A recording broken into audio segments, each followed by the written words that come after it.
Marcos Sr. versus Marcos Jr. So that ngayon, marami mga nagko-compare kay former President Marcos Sr. sa current President Bongbong Marcos Jr. Marami mga nagsasabi na is he the same? Kasi nung 2022 elections, may mga kumakampanya na wag daw sa diktador, alalahanin natin yung martial law, alalahanin natin lahat ng mga nangyari nung panahon ni Marcos Sr. Wag natin hayaang maulit sa susunod na if nanalo si President Bongbong Marcos Jr., which nanalo nga siya. Ngayon, nakikita na natin yung mga differences because nabigyan na siya ng chance mamuno ng ating mga kababayan. So Dad, since you had experience with both leaders in your youth and in the current day, what can you see are the similarities and the differences between both leaders? Well, ang sa akin kasi number one, it's not fair to compare a person with another person because Exactly. each one is gifted by God in a different way, di ba?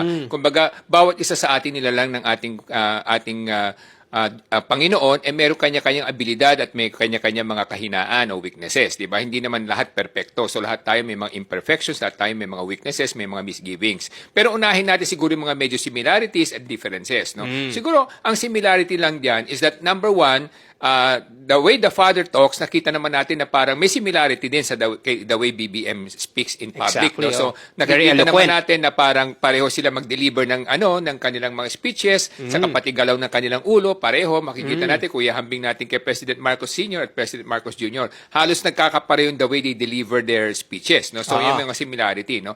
Number two, of course, siyempre, wag natin kakalimutan na may mga strengths yan, bawat isa. No? Kay President Marcos kasi, Senior, ang kanyang strength, kasi being a president kasi, normally there are three roles you have to perform. No?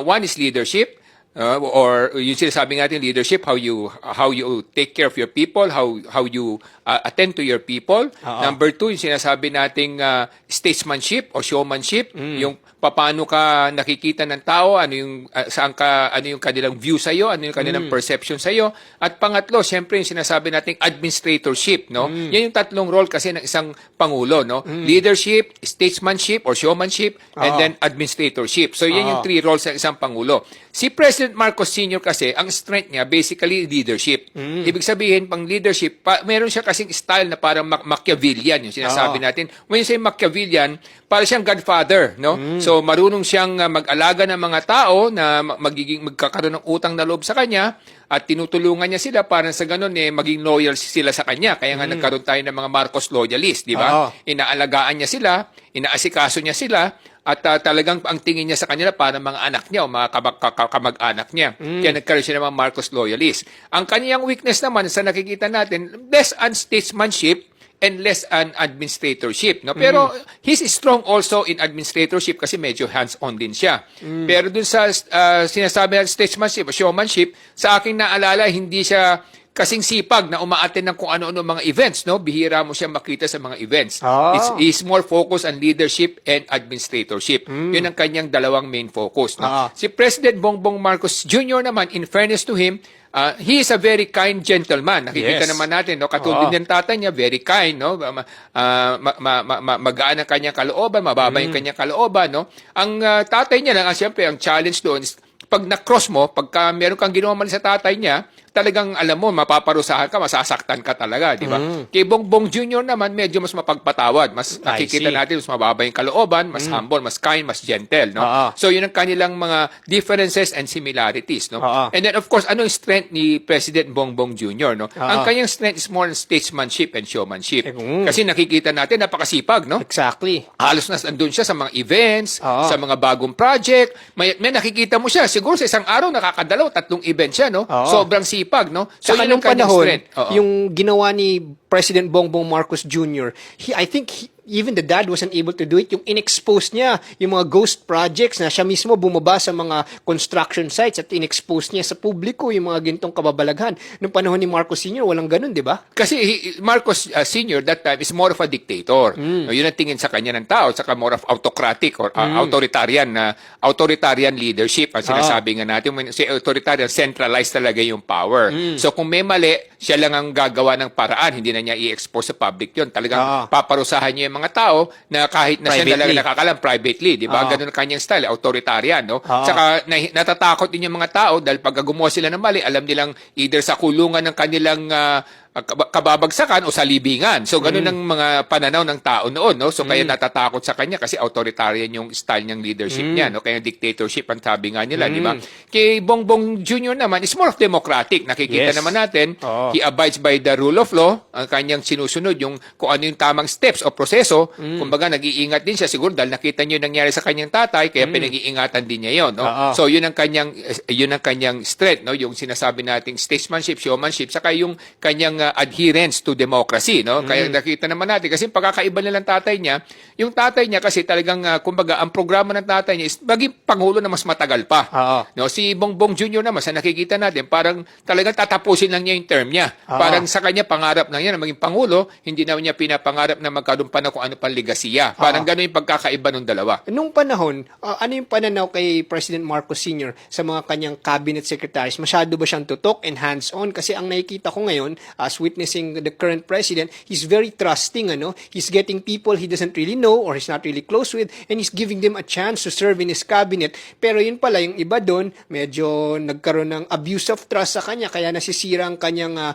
trust rating kasi parang naisahan ng ating presidente ng mga taong mga pinagkatiwalaan niya sa kabinete. So, nung panahon, Dad, anong difference ng style ng President Marcos Sr. when it comes to choosing and selecting and managing his cabinet? Well, yung panahon kasi ni President Marcos Sr. sa aking pagkakaalala, most of his cabinet members, yung mga technocrats na tinatawag natin, kaya nag-uso yung salitang technocrats. When you say technocrats, these are professional managers or professional people who are respected and reputable. So yun ang kanyang style, no? So sila yung namamalagad o namamahala ng kanyang mga different cabinet members. Bibihira kami makitang politiko na naupo sa kanyang kabinete.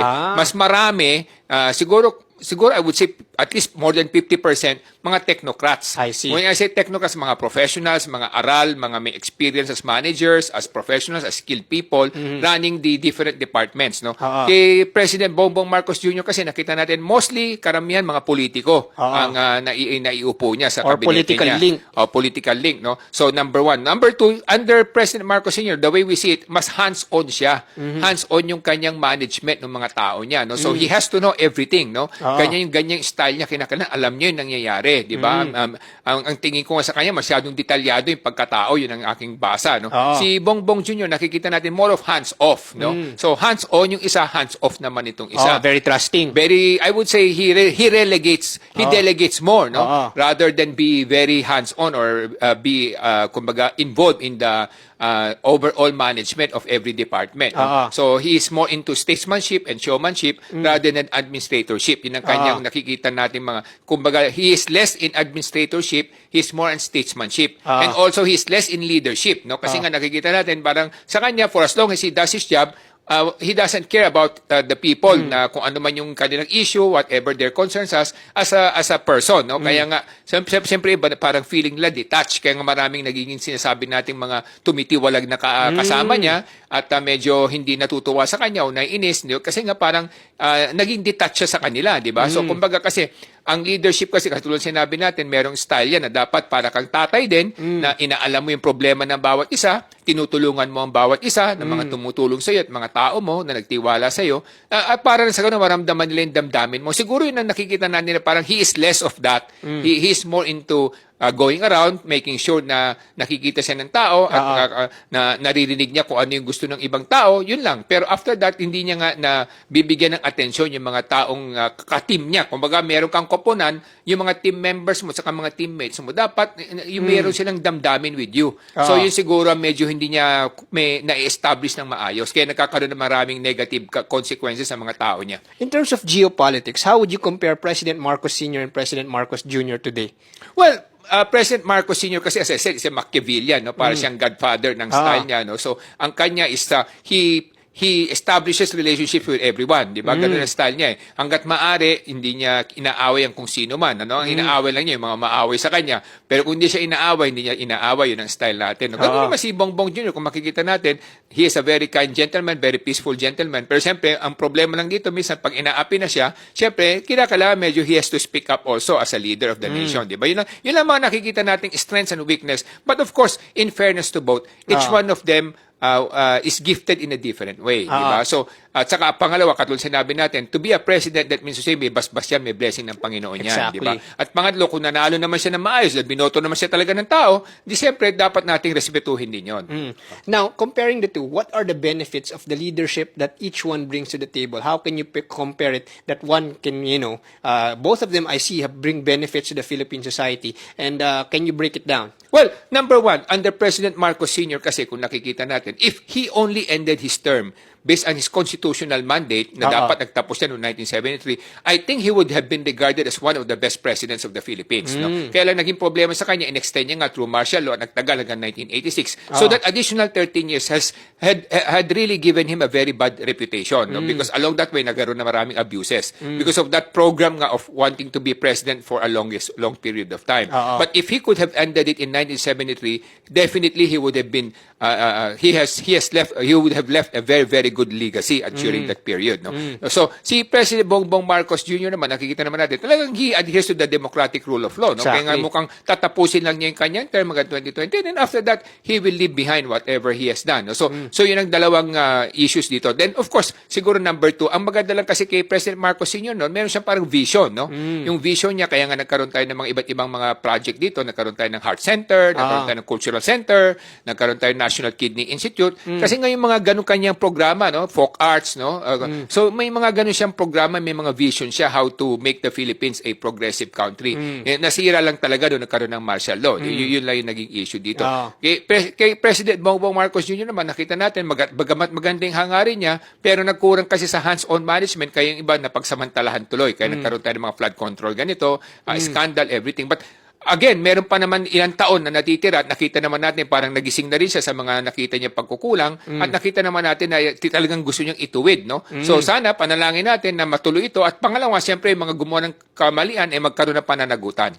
And one of the things that I can see other than that is yung mga benefit na the current Bongbong Marcos Jr. compared to the previous is that he respects the rule of law. Although may mga ibang kalaban niya na nagsasabi na de facto martial law daw, parang inuulit niya yung ginawa ng tatay niya. Pero in fact, medyo iba kasi in the current President Bongbong Marcos Jr.'s current regime, if correct me if I'm wrong, he's going through the process. Like example, all those who are going against the law or yung going against crimes or or going through criminal mga corruption and other criminal activities, he's actually going through the rule of law through filing cases and making sure that everyone has evidence against them, or making sure that the rule of law is followed in terms of incarcerating and jailing or going after the opponents, or not just the opponents, but the opponents of the Filipino people, of those who are committing wrongs and crimes and corruption in society. But as I read through my history books during the time of martial law,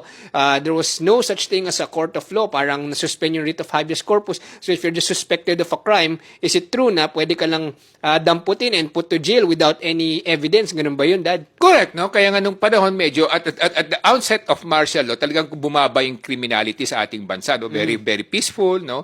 Halos wala ka nang makita mga gumagawa ng mali o mga magnanakaw. Nabawasan talaga ng malaki substantially, no? So parang ganoon din nangyari kay President Duterte during his first 2 years, di ba? Ganoon, medyo natakot yung mga tao kaya nabawasan din, no? So may mga similarity in terms of authoritarian leadership, di ba? Pero ang problema lang kasi doon, there's a tendency na yung mga taong ginagamit mo to go after these bad people will become bad themselves. Because if they go after bad people breaking the law, then eventually they'll become the lawbreakers who will also hurt other people. Exactly. And we saw that also with President Marcos Sr. We saw that also during the time of President Duterte, di ba? May marami siyang mga opisyalis na maabuso rin at yung mga gumagawa ng kumbaga labag sa batas na gustong patayin o saktan yung mga kriminal, eventually sila din na nagiging kriminal, no? So and then eventually lumalaki itong parang monster, no, that it becomes very difficult to manage. Ang maganda naman kay President Bongbong Marcos Jr., at least kahit na paano, sinasabi niya paulit-ulit, he will not use EJK, hindi siya talaga pabor diyan. At number 2, sinasabi niya na gusto niyang igalang ang proseso at demokrasya, mga rule of law, which is sa akin in terms of long-term benefits sa society, mas maganda yan kasi lahat tayo mga mamamayan, natututo tayo na dapat maging pasensyoso kayo, igalang nyo yung batas. Minsan hindi nga patas ang hustisya, pero alam naman natin ang katarungan, di lang naman sa mundong ito, may katarungan din sa langit, di ba? At the same time, God will always find a way to punish those people who did wrong. It's a matter of time, it's a matter of when, it's a matter of how. So, kaya lang, kinakailangan maging pasensyoso ka lang. Nakita naman natin yan sa mga nangyaring krimen sa ating bansa, di ba? Eventually, nahuhuli din yung mga gumawa ng mali, di ba? Eventually, talagang it will come out. Kaya lang, you have to go through a very patient, kumbaga, period of time, no? You have to be very patient in waiting so that you can see justice. But you have to fight for it also, di ba? Hustisya, kinakailangan pinaglalaban mo rin. So, yun lang siguro nakikita nating advantage with President Marcos Jr. At least kahit na paano ang mga mamamayan may kapanatagan ng kalooban na alam nila kahit na paano merong hustisya, bagamat meron pa rin mga injustices, pero kahit na paano yung Pangulo sumusunod sa tamang pamamaraan o patakaran. No? So, yun ang importante lang dito. Oo nga, so yun nga yung nakikita ko kasi contrary to what most people were earlier, disseminating na President Bongbong Marcos Jr. could become like his father. In fact, he's becoming to be a very democratic leader, and that's one of the key differences between him and his father, because ang nakikita ko, President Marcos Sr., based on my history books, he was trying to shortcut things. That's why by declaring martial law, he wanted to fix the country very fast. But it created, a spiral that the people he used to fix the country very fast became the problems of his administration and abused his administration, and of course it ruined his reputation. Unlike the current president, Bongbong Marcos Jr., he's very democratic. In fact, ironically, contrary to what the earlier campaigners against him were saying, he's actually respecting the 1987 Constitution. He's actually going through the rule of law. He's making sure that everything is followed with due process. So isn't that quite ironic, diba, Dad? Well, in fairness nga to our current president right now, in spite of the statements being thrown around by different groups, no, by the opposition, etc., that he's a weak leader, etc., I think we have to be thankful that he respects the rule of law. Siguro yun ang number one doon, di ba? Kasi alam mo naman, ang Pangulo, hindi ka naman maupo niyan talaga kung wala nang sinasabi natin blessing, no? So, kung siya yung nilagay ng Panginoon for whatever reason, nakita naman natin na, in fact, he's the opposite of his father. Kung sa aking nakikita, in fact, he is the opposite, because the father, though kind and gentle, but at the same time, kumbaga sinasabi nila, very dangerous. No? Yun ang mga sinasabi. Sabihin, don't cross him. If you cross him, you might not see the day anymore. Di ba? Yun ang mga sinasabi ng mga nung kabataan namin. No? Unlike kay President Bongbong Marcos Jr., nakita naman natin na ang dami na niyang mga kaibigan o mga dating pinagtitiwalaan na tumiwalag na sa kanya, sinisiraan pa siya, pero pinapabayaan lang niya. Kung ano man, kinakasuhan lang niya, whatsoever, hindi niya sila yung biglang nawawala na lamang. No? So, nawawala na parang bula. So, nakikita natin, exact opposite nga sila nung tatay niya. Which is actually very good for democracy to prevail. Yes. We need leaders who will respect the rule of law. Exactly. So, yun naman ang maganda pinakita niya. He may have some weaknesses here and there. But at the end of the day, we should be thankful that we have a leader who respects the rule of law. The rule of law, the democratic processes Yes. that is enshrined in our Constitution. Kaya mga kababayan, kaya napaka-importante ng edukasyon kasi maraming mga misinformation na kumakalat, comparing people to that one is the same as the other. But if people are educated, people will know the difference of which is right and which is wrong. So that's why we believe that education is still the key para umangat ang bawat Pilipino. Kasi pag may edukasyon, malalaman nyo kung ano yung tama sa mali. Pag edukado ang Pilipino, malalaman nyo kung sino dapat ang boto at ang sino dapat ang mali. Kaya edukasyon ang solusyon sa ating bayan. Para sa edukasyon, ako si Morgan Sain, yung coach ng bayan. Ang aming sinusulong sa Ilocano Defenders Party List, magkaroon tayo ng mga mamumuno at mamamahala na uunahin ang kapakanan ng ating mga mamayan. Pangalawa, ipangangalagaan ang kinabukasan ng ating mga kabataan. At pangatlo, ipaglalaban ang karapatan ng ating sambayanan.